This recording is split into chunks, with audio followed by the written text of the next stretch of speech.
How to view daily transactions on Money Manager app. In today's video, I'll be showing you how to view daily transactions in Money Manager app. This is super simple, so let's get started. First, open the Money Manager app on your phone. You will land on the home screen, which usually shows your calendar view or summary page. To view daily transactions, simply tap on the date you want to check. Tap on it. Okay, now you will see a list of all income and expenses recorded for that day.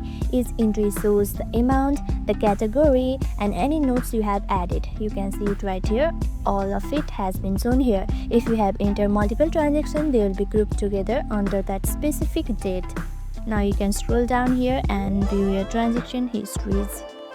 And that's it. If you see something you want to update, just tap on the entry, make your changes, and hit save again. Like this, tap on the save again.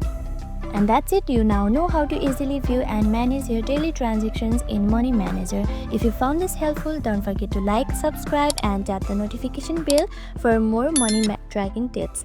Thank you for watching.